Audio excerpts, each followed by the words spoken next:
कई सदियों पहले की बात है। फ्रांस में एक सुंदर राजकुमार अपने आलीशान महल में रहा करता था। उसे खुद को और अपने महल को सजाना काफ़ी पसंद था, इसलिए वो गांव वालों से काफ़ी ऊंची लगान वसूल करता है। वो अपने महल के दावतों में सिर्फ खूबसूरत लड़कियों को ही बुलाया करता था। उस राजकुमार को अपनी खूबसूरती और पैसों पर काफ़ी घमंड था। एक रात उस राज्य में काफ़ी भयानक तूफान आता है। उस तूफान के बीच एक बूढ़ी औरत महल के अंदर आ जाती है। उस बूढ़ी औरत को देखते ही राजकुमार को काफ़ी गुस्सा आता है, क्योंकि उस बूढ़ी औरत के चेहरे पर झुर्रियों के अलावा और कुछ नहीं दिख रहा था। लेकिन फिर भी वह बूढ़ी औरत एक गुलाब का फूल निकालकर राजकुमार को देती है, पर उस बूढ़ी औरत के चेहरे पर पड़े झुर्रियों को देखकर राजकुमार वो गुलाब का फूल फेंक देता है और उस बूढ़ी औरत का काफी मजाक उड़ाता है। वो बूढ़ी औरत राजकुमार से कहती है, खूबसूरती सिर्फ सूरत में नहीं होती, सीरत में भी होती है, यानी इंसान का दिल साफ होना चाहिए। ये सब सुनने के बाद भी वो राजकुमार उस बूढ़ी औरत से काफी बदतमीजी से बात करता है। अब उस बूढ़ी औरत से राजकुमार का ये बर्ताव बर्दाश्त नहीं होता, इसलिए वो अपना रूप बदलती है।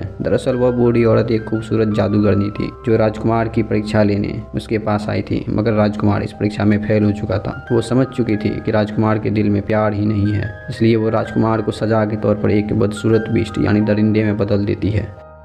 उस जादूगरनी ने पूरे महल और वहां रहने वालों पर भी भयानक काला जादू कर दिया। अब कई साल बीत चुके थे, मगर उस राजकुमार और उसके सेवकों को किसी ने याद नहीं किया, क्योंकि उस जादूगरनी के जादू के कारण सभी लोग उन्हें भूल चुके थे। उस जादूगरनी ने राजकुमार को जो गुलाब दिया था वो एक जादुई गुलाब था। अगर उस गुलाब की आखिरी पंखुड़ी गिरने से पहले राजकुमार प्यार करना सीख जाए और बदले में कोई उसे भी प्यार करे, तो राजकुमार और उसके सेवकों पर किए गए जादू का असर खत्म हो जाएगा। और अगर ऐसा ना हुआ तो राजकुमार हमेशा के लिए एक शैतान बनकर रह जाएगा। अब हमें उस महल के पास कहीं एक गांव में बेल नाम की एक लड़की को दिखाया जाता है, जो काफ़ी खूबसूरत थी। बेल को किताबें पढ़ना काफ़ी पसंद था, खासकर लव स्टोरी वाली। बेल के डैड घड़ी ठीक करने का काम करते थे, साथ ही अपनी बेटी से बहुत प्यार भी करते थे। उसी गांव में गेस्टन नाम का एक लड़का रहता था, जो बेल को काफ़ी पसंद करता था और उससे शादी भी करना चाहता था, मगर बेल उसे भाव नहीं देती, क्योंकि गेस्टन काफ़ी घमंडी था। वो खुद के सामने किसी की कोई अहमियत नहीं समझता था। अब एक दिन बेल के डैड शहर जा रहे होते हैं। वो बेल से पूछते हैं, तुम्हें क्या चाहिए बेल? बेल कहती है, मुझे एक गुलाब का फूल चाहिए। बेल के डैड कहते हैं, ठीक है, फिर हम कल मिलते हैं। अब बेल के डैड जंगलों के रास्ते होते हुए शहर की ओर जा ही रहे होते हैं कि तभी अचानक आसमान से बिजली गिरती है और आगे का रास्ता बंद हो जाता है। वो दूसरे रास्ते से आगे बढ़ने की कोशिश करते हैं, लेकिन उस रास्ते पर उसका सामना खौफनाक भेड़ियों से होता है, जो खून के प्यासे थे। उन खौफनाक भेड़ियों से अपनी जान बचाते हुए वो उस राजकुमार के महल के अंदर चले जाते हैं, जिसे सालों पहले उस जादूगरनी ने एक दरिंदा बनने का श्राप दिया था। अब जैसे ही बेल के डैड उस महल के अंदर जाते हैं, वो देखते हैं कि महल अंदर से काफ़ी खूबसूरत है और ऐसा लग रहा होता है कि महल के अंदर कोई रहता है, पर उन्हें कोई दिखाई नहीं देता। वो देखते हैं डाइनिंग टेबल पर कैंडल्स जल रहे हैं और वहाँ पर काफ़ी सारा खाना भी रखा हुआ है। इतना सारा टेस्टी खाना देखकर बेल के डैड खुद को रोक नहीं पाते और खाना निकाल कर खाने लगते हैं। लेकिन जैसे ही वो खाना खाने लगते हैं, तभी उनके सामने रखा हुआ एक कप बच्चे की आवाज़ में उनसे बातें करने लगता है। ये देखकर बेल के डैड के होश उड़ जाते हैं। वो अपनी जान बचाकर वहाँ से भागते हैं, मगर बाहर निकलते ही बेल के डैड को वहाँ गुलाब के फूल दिखाई देते हैं और उन्हें याद आता है कि बेल ने उनसे कहा था कि मुझे गुलाब का फूल चाहिए। इसलिए वो उस गुलाब के पौधे से कुछ फूल तोड़ने लगते हैं, लेकिन तभी वो शैतान बाहर निकलता है और बेल के डैड पर हमला कर देता है। पर बेल के डैड का घोड़ा वहाँ से भाग जाता है और वो भागकर सीधा यानी कि बेल के पास आ जाता है। अब बेल देखती है कि उसके डैड का घोड़ा अकेला आया है। वो समझ जाती है कि उसके डैड जरूर किसी मुसीबत में हैं। वो उस घोड़े से कहती है, डैड कहाँ है, मुझे उनके पास ले चलो। अब वो घोड़ा बेल को लेकर उस राजमहल तक पहुँच जाता है।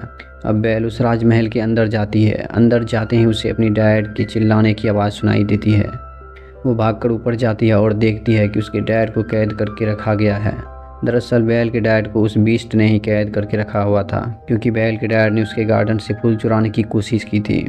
बेल के डैड बेल से कहते हैं, बेटा तुम यहाँ से चली जाओ, ये महल जिंदा है, यह तुम्हारे लिए बिल्कुल भी सुरक्षित नहीं है। तभी वो बीस्ट वहाँ आ जाता है। वो देखने में काफ़ी भयानक लग रहा था, पर बेल उससे नहीं डरती। वो बीस्ट बेल से कहता है, तुम्हारे डैड ने मेरा एक गुलाब चुराया है और इस चोरी की सज़ा उम्र कैद है। बेल पूछती है, गुलाब की चोरी की सज़ा उम्र कैद? इस पर वो बीस्ट कहता है, एक गुलाब के फूल ने ही मेरी पूरी ज़िंदगी तबाह की थी। बेल कहती है, ठीक है, मुझे आखिरी बार अपने डैड से मिलना है। इस पर वो बीस्ट कहता है, ये दरवाज़ा अब सिर्फ एक बार ही खुलेगा, इसके बाद ये हमेशा के लिए बंद हो जाएगा। ये कहकर वो बीस्ट दरवाज़ा खोल देता है। दरवाज़ा खुलते ही बेल अंदर जाकर अपने डैड के गले लग जाती है, पर वो धोखे से डैड को उस कमरे से बाहर धक्का देती है और दरवाज़ा बंद कर लेती है। फिर वो अपने डैड से कहती है, गुलाब का फूल मैंने मंगवाया था तो सज़ा भी मुझे ही मिलनी चाहिए। उस बीस्ट के अनुसार ये दरवाज़ा दोबारा कभी नहीं खुलेगा, मतलब कि अब बेल की डैड की जगह बेल इस सज़ा को काटेगी। बेल ने ऐसा इसलिए किया था क्योंकि वो अपने डैड से बहुत प्यार करती थी और वो नहीं चाहती थी कि इस उम्र में उसके डैड को किसी भी तरह की कोई दिक्कत हो। अब ये सब होने के बाद वो बीस्ट बेल के डैड को महल से बाहर निकाल देता है, मतलब कि अब वो आज़ाद थे। इधर हमें बेल को दिखाया जाता है जो उस कैद खाने में अकेली बैठी हुई थी। तभी उसके पास कैंडल स्टैंड और एक घड़ी आती है और वो दोनों बेल से बातें करने लगते हैं। ये देखकर बेल के होश उड़ जाते हैं कि ये सब क्या है। दरअसल उस राजमहल में जितने भी वर्कर्स काम किया करते थे, उस जादूगरनी के श्राप के कारण सब के सब किसी ना किसी सामान में बदल गए, पर वो बात कर सकते थे और हर वो काम कर सकते थे जो एक इंसान कर सकता है।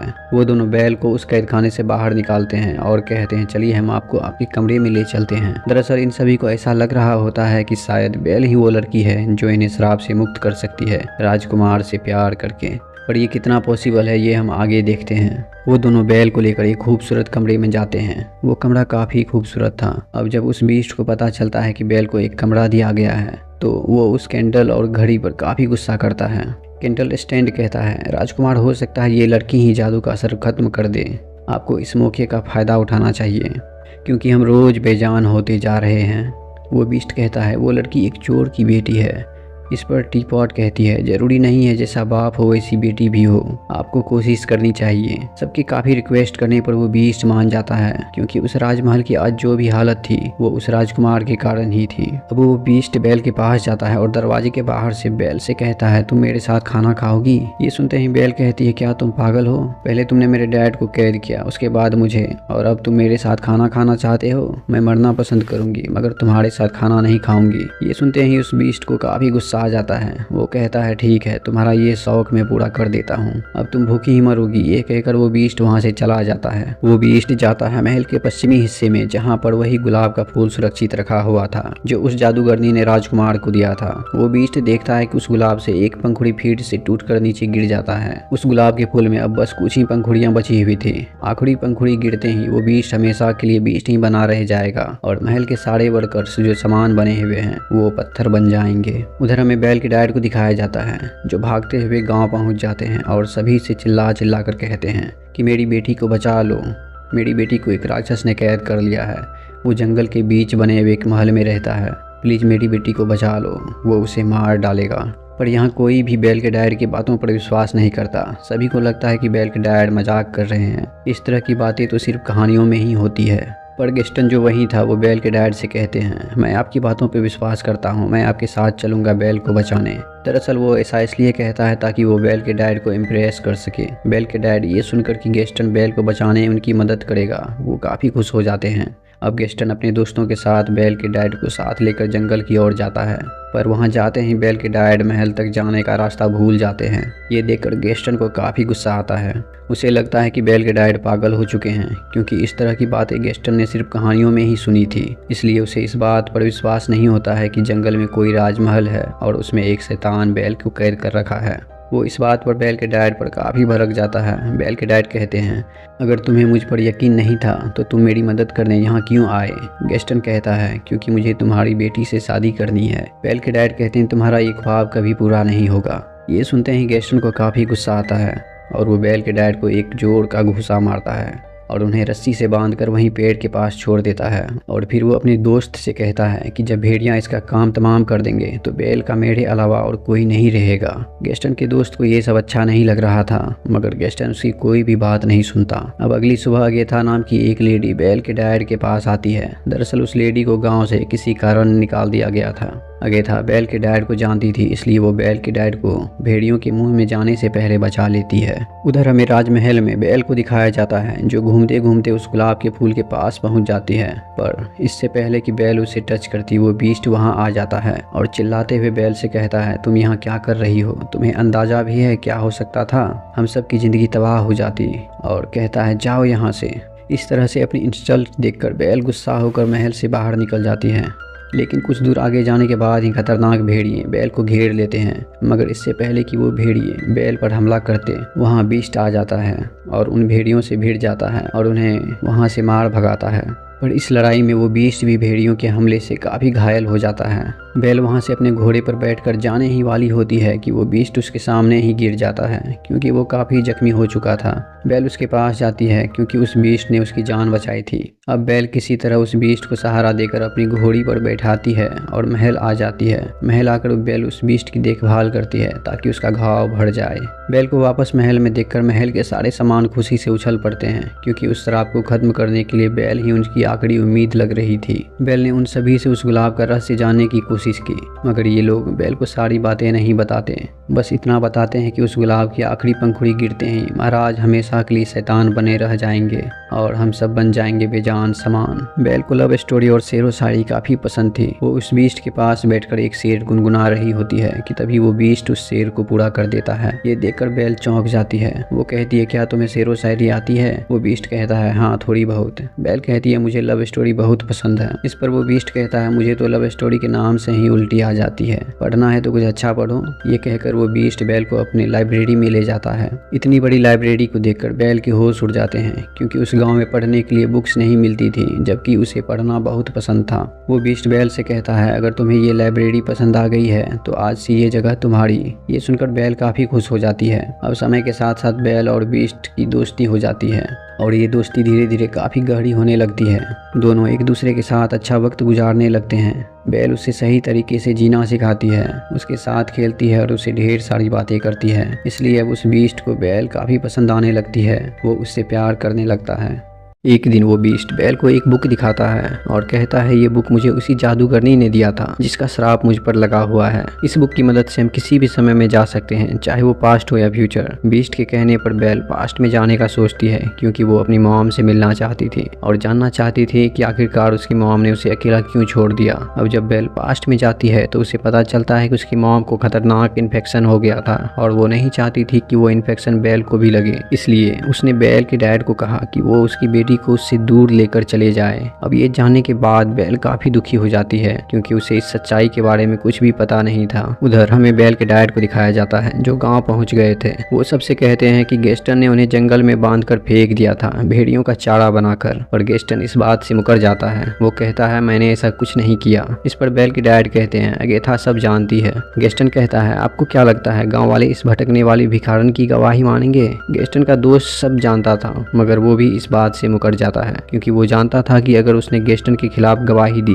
तो गेस्टन उसे नहीं छोड़ेगा। अब सभी को ये लग रहा होता कि बैल कहीं भाग गई है और उसी के सदमे में बैल के डैड पागल हो गए हैं। उधर हमें उस बीस्ट को दिखाया जाता है जिसे कैंडल स्टैंड कहता है कि महाराज, मुझे लगता है कि बैल आपको पसंद करने लगी है, यही मौका है उसका दिल जीतने का। पर वो बीस्ट इन सब से इनकार कर देता है। वो कहता है ये पॉसिबल नहीं है। इस पर वो कैंडल स्टैंड कहता है, महाराज, गुलाब में सिर्फ 4 पंखुड़ियां ही बची है, हमारे पास ज्यादा वक्त नहीं है। ये कहकर वो कैंडल स्टैंड उस बीस्ट को अच्छी तरह से तैयार कर देता है और वहीं बैल को भी सब मिलकर तैयार कर देते हैं। बैल किसी प्रिंसेस से कम नहीं लग रही थी। वो बीस्ट भी बैल को देखकर अपने होश खो देता है। बैल को डांस करना काफी पसंद था, इसलिए वो उस बीस्ट के साथ डांस करती है और काफी एंजॉय भी करती है। डांस करने के बाद वो बीस्ट कहता है, सालों बाद मैंने डांस किया है, ये एहसास मैं भूल सा गया था। बैल कहती है, मैं अपने डैड के साथ डांस किया करती थी। इस पर वो बीस्ट कहता है, तब तो तुम्हें उनकी याद आती होगी। बैल कहती है, हाँ बहुत ज्यादा। वो बीस्ट कहता है, क्या तुम अपने डैड को देखना चाहोगी? ये कहकर वो बैल को एक आईना देता है और कहता है, इस आईने के द्वारा तुम जिसे भी देखना चाहो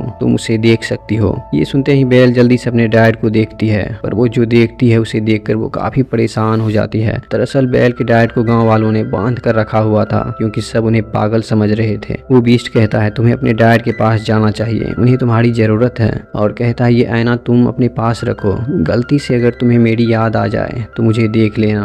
अब बैल जल्दी से अपने डैड को बचाने के लिए वहां से निकल जाती है, पर बैल के जाते ही वो बीस्ट काफी उदास हो जाता है, क्योंकि उसे बैल से प्यार हो गया था। पर वो समझ चुका था कि वो अपने श्राप से कभी मुक्त नहीं हो पाएगा, क्योंकि बैल वापस नहीं आएगी। ये सोचकर उसके साथी भी काफी दुखी हो जाते हैं, क्योंकि बैल उन सभी की आखिरी उम्मीद बनी थी।